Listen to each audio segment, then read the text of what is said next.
राधे राधे दोस्तों, कैसे हैं आप सब। मैं बिल्कुल ठीक हूँ। राधा की संसार में आप सभी का स्वागत है। दोस्तों, 7 सितंबर 2025 को हो रहा है पूर्णिमा, भाद्रपद पूर्णिमा तिथि। और इस पूर्णिमा तिथि में एक चंद्र ग्रहण है जो साल का अंतिम चंद्र ग्रहण है। और ये चंद्र ग्रहण पूर्ण ग्रास चंद्र ग्रहण है और भारत में भी ये चंद्र ग्रहण दिखाई देगा। मतलब भारत में भी सूतक पातक काल और ग्रहण का जो असर है वो पड़ेगा। भारत में भी ग्रहण का संबंधित जितना भी नियम पालन करना होता है, जितना भी नियम मानना होता है, तो सब कुछ मानना पड़ेगा। तो इस हिसाब से भारत में जो चंद्र ग्रहण है 7 सितंबर को 2025, तो हम लोग क्या करें।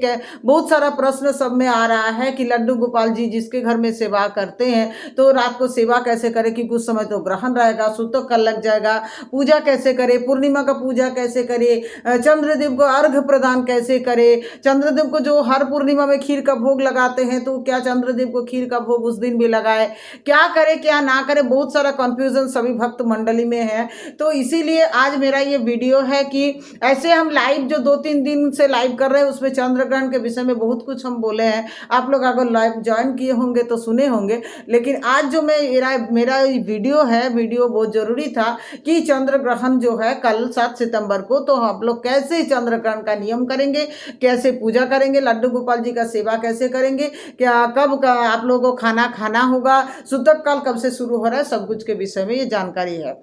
ये जो पूर्णिमा तिथि, तो राधे राधे दोस्तों, अगर आप लोग मेरे चैनल में जो है नए, अगर नए देख रहे हैं मेरे पहला बार, तो मेरा चैनल राधा का संसार को आप लोग सब्सक्राइब कर लीजिए और अब वीडियो अच्छा लगेगा तो लाइक शेयर कर दीजिएगा। तो चलिए शुरू करते हैं। जो भाद्रपद पूर्णिमा तिथि है 7 सितंबर को, शुरू कब से हो रहा है, तो शुरू हो रहा है मान देर रात को, मतलब 6 तारीख का ही देर रात, जो 12 बजने के बाद 1 तारीख हो जाता है, माने 7 तारीख हो जाएगा 12 बजने के बाद, वैसे में शुरू हो रहा है चंद्र ग्रहण का तिथि। रात को 1:42 पर, माने 6 तारीख रात, 6 तारीख 12 बज के बाद वो 7 तारीख हो जाएगा, तो शुरू हो रहा है रात को 1:42 पर। और वही 7 तारीख को भी देर रात को फिर ये समाप्त होगा। 7 तारीख को जो समाप्ति हो रहा है पूर्णिमा तिथि का, वो हो रहा है 11:39 पर, 11:39। तो 6 तारीख का देर रात मतलब 1:41 पर शुरू होके पूर्णिमा तिथि दूसरे दिन 7 तारीख को जो है, 7 तारीख को देर रात को 11:39 पर चंद्र ग्रहण पूर्णिमा तिथि समाप्त हो रहा है। और इसी में जो 7 सितंबर को जो पूर्णिमा है, इसमें आ रहा है चंद्र ग्रहण। ऐसे भी हम लोग जानते हैं कि अमावस तिथि में सूर्य ग्रहण होता है या पूर्णिमा तिथि में चंद्र ग्रहण होता है। तो ये जो चंद्र ग्रहण का स्थिति है ये रात को शुरू हो रहा है। चंद्र ग्रहण रात को 9:58 पर शायद चंद्र ग्रहण शुरू हो रहा है और वही रात को 1:26 तक ग्रहण चलेगा। ग्रहण मोक्ष हो रहा है, समाप्ति हो रहा है।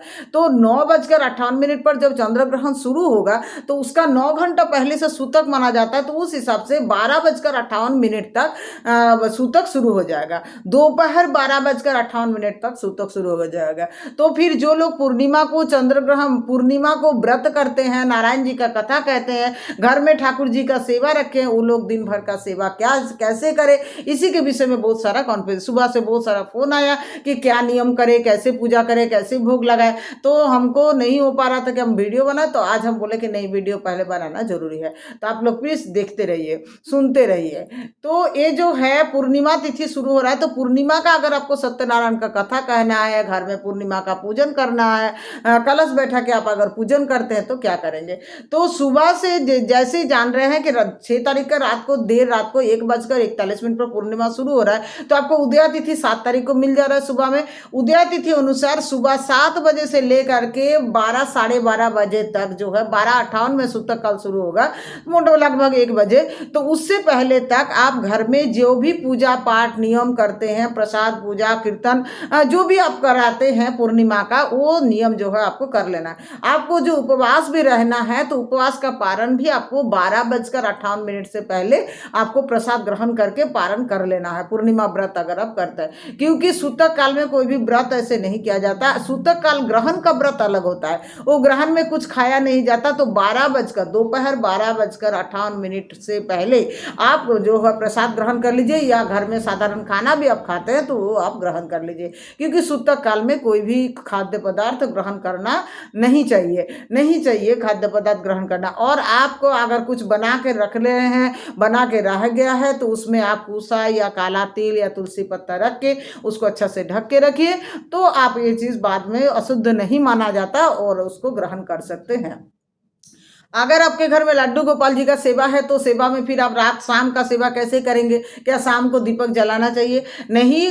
अगर आप सुबह में पूजा समय अखंड दीपक जला दिए हैं जो शाम तक जलता है, तो उस दीपक को जलते रहना है, वो दीपक जलेगा। मेरे मानना है कि उस दिन आप पूर्णिमा को सुबह में पूजा करने समय जब आप ठाकुर जी का सेवा श्रृंगार करते हैं या नारायण जी का पूजा कर रहे हैं, तो उस समय आप दीपक, एक अखंड दीपक जला दीजिए जो शाम तक जलते रहेगा। तो फिर शाम का दीपक कैसे जलाएंगे, इसका प्रश्न ही नहीं होगा। दीपक शाम को, अगर जो सुबह से दीपक नहीं जलाए उसको शाम को उस दिन दीपक नहीं जलाना है, क्योंकि ग्रहण का सूतक काल से ही ग्रहण का नियम मानना पड़ता है, और उस नियम से उस समय पूजा रूम में भगवान जी का जो कपाट है उसको बंद रखना पड़ेगा। अगर आपका घर में जैसे रूम ज़्यादा बड़ा नहीं है, एक रूम में ही आप किसी एक साइड में भगवान जी का आसन रखे हैं, सिंहासन रखे हैं, तो आपको क्या करना होगा, वहाँ पर्दा लगा देना होगा कि ग्रहण के समय ठाकुर जी का मूर्ति भी दर्शन नहीं करना चाहिए। आप दूर बैठ करके भगवान जी का नाम जप करते रहिए, जितना ज़्यादा नाम जप कर लीजिएगा। ये ग्रहण ऐसा एक स्थिति है, उसमें मंत्र सिद्धि होता है। आपका गुरु द्वारा प्रदत्त मंत्र को आप, यही ग्रहण स्थिति जब ग्रहण चल रहा है उस समय जितना ज़्यादा आप जप कर लेंगे, जितना ज़्यादा जप कर लेंगे, उस मंत्र सिद्धि प्राप्त हो जाता है, उस मंत्र में पावर बढ़ जाता है। तो आपको उस समय ज़्यादा से ज़्यादा गुरु मंत्र का जप करना चाहिए। गुरु मंत्र आप नहीं लिए तो नमो नारायण, नमः शिवाय, ओम नमः शिवाय, या जो भी आप मंत्र, ओम नमो भगवते वासुदेवाय, जो भी आप मंत्र आपको भगवान जिसको आप आराध्य मानते हैं उनका नाम का जप आप जितना ज़्यादा करेंगे उतना आपके लिए। ज़्यादा कथा सुनिए, कीर्तन सुनिए, भजन सुनिए, विष्णु सहस्त्र नाम का। लेकिन बोला जाता है कि आपको उस दिन ग्रंथ लेकर के बैठ के पठन नहीं करना चाहिए।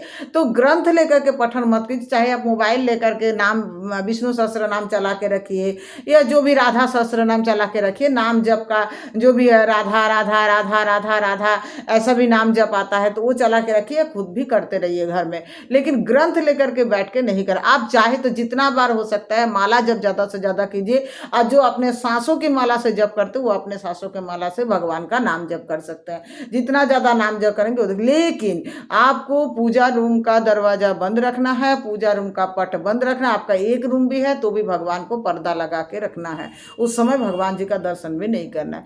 अब आता है लड्डू गोपाल जी का सेवा। लड्डू गोपाल जी का सेवा आप कैसे करेंगे? देखिए, दोपहर में जो 12:58 पर सूतक काल शुरू हो रहा है, उससे पहले आप लड्डू गोपाल जी का जो भी पूजा, स्नान, श्रृंगार, भोग लगाना सब आप कर लीजिए। उसके बाद आप जब पूजा का मंदिर का पट बंद करेंगे या पर्दा लगाएंगे, तो आप हो सकता है तो लड्डू गोपाल जी को 2 नियम है, जो एक नियम हम फॉलो करेंगे और एक नियम सभी भक्तों के लिए बोल रहे हैं। आप अगर लड्डू गोपाल जी को रात में शयन कराते हैं, तो उस समय फिर आप रात में शयन कैसे कराएंगे? तो सूतक काल जब शुरू होगा उस समय लड्डू गोपाल जी के पास एक छोटा सा टिफिन में, या आपके पास अगर है चांदी का टिफिन बॉक्स या चांदी का ग्लास, तो उसमें जल रख के, उसमें तुलसी पत्ता रख के, उसमें ड्राई फ्रूट्स प्रसादी रख करके लड्डू गोपाल जी का आसन को सुंदर से सजा के आप लड्डू गोपाल जी को शयन भी करा सकते हैं। और नहीं अगर कराने का मन है तो बैठा के भी रख सकते हैं, जैसा आपका मर्जी। और उसके बाद आप उस रूम को बंद कर दीजिए। सूतक काल शुरू हो गया, रूम को बंद करके आप भगवान का नाम जब दूर से बैठ के कर लीजिए। और अगर आपको रात में जैसे मुझे करना है, तो हम उस समय ठाकुर जी को जो है लड्डू गोपाल जी को शयन नहीं कराएंगे। हम तो वहाँ ड्राई फ्रूट्स और फल जो भी है जल रख करके, तुलसी पत्ता दे के, भोग लगा के बंद कर देंगे मंदिर का दरवाजा। और उसके बाद रात को जब 1:26 पर रात को ग्रहण समाप्ति हो जाएगा, उस समय ग्रहण समाप्ति के समय हम फिर नहाएंगे, लड्डू गोपाल जी को भी थोड़ा सा स्नान करके अभिषेक करा देंगे। उसके बाद थोड़ा कुछ गर्म दूध हो, जो भी हो, भोग लगा के तब हम उनको शयन कराएंगे। मेरा नियम ये है, मैं ऐसा करूंगी। तो ये हम बता दिए कि मैं कैसा करूंगी। आप चाहे तो उस दिन रात को स्नान करके पूजा भोग ठाकुर जी का लगा के आप शयन करा सकते हैं, और आप अगर नहीं ना चाहे तो पहले से ही आप शयन करा के रख सकते हैं, जैसा आप लोग चाहे, आप लोग का भाव के अनुसार आप लोग अपना लड्डू को की। लेकिन ग्रहण में सूतक काल से लेकर के ग्रहण समाप्ति तक ठाकुर जी को स्पर्श नहीं करना है, ये बात ध्यान में जरूर रखिए। ग्रहण का सूतक काल जब से शुरू हो जाएगा, ग्रहण का समाप्ति तक आप ठाकुर जी का स्पर्श और दर्शन नहीं कर सकते। ये आप गांठ बांध के रख लीजिए। अब आता है कि चंद्रदेव को जो अर्घ देते हैं, अर्घ प्रदान करते हैं, तो वो क्या करें। देखिए, जब सूतक काल शुरू हो जाएगा 12:58 पर और रात को 1:26 पर ग्रहण समाप्ति होगा, तब तक आप चंद्रदेव को जो है अर्घ प्रदान नहीं कर सकते। आप अगर अर्घ देते हैं तो भी आपको नहीं चलेगा। आप चंद्रदेव का मंत्र जप कर सकते हैं, आप कोई भी भगवान का मंत्र जप कर सकते हैं, अपना गुरु मंत्र जप कर सकते हैं, लेकिन कोई भी पूजा नहीं कर सकते। तो उस समय आपको पूजा नहीं करना है। आपको अगर व्रत है, नियम है, हर बार आप अर्घ प्रदान करते हैं और खीर का भोग लगाते हैं, तो आपको फिर रात को 1:26 पर जो ग्रहण समाप्त होगा उसके बाद नहा के उसके बाद आप चंद्रदेव को अर्घ प्रदान कीजिए, यही शुभ होता है। कोई कोई वीडियो चैनल में हम देखे जैसे बोल रहा है कि ग्रहण के समय भी आप शाम के समय जो चंद्रदेव उदित होगा, जैसे 9:58 पर शुरू हो रहा है ग्रहण, तो उससे पहले आप चंद्रदेव को अर्घ दे सकते हैं। शाम के समय चंद्र तो उदित हो जाएगा, लेकिन नहीं उस समय सूतक काल शुरू हो जाएगा, तो उस समय भी नहीं करना चाहिए। आपको रात को 1:26 में ग्रहण समाप्ति के बाद ही चंद्रदेव को अर्घ प्रदान करना है, या खीर का अगर भोग लगाते हैं, आपका नियम है, तो आप उसके बाद ही लगा सकते हैं। नहीं तो अगर आप उतना शरीर से नहीं कर पाते हैं तो उस दिन आप खाली अर्घ प्रदान, अगर आप करते हैं, आपका नियम है, तो आपको ग्रहण समाप्ति के बाद करना चाहिए। और अगर आप स्किप करते हैं तो फिर आप अपना भाव के अनुसार जो सही लगेगा वो आप कीजिए। इस बार पूर्णिमा को अर्घ दे, लेकिन नियम जिसका है कि हर पूर्णिमा को व्रत करके चंद्रदेव को अर्घ प्रदान करते हैं, तो उनको रात को नहाने के बाद ही करना चाहिए, ग्रहण समाप्ति के बाद।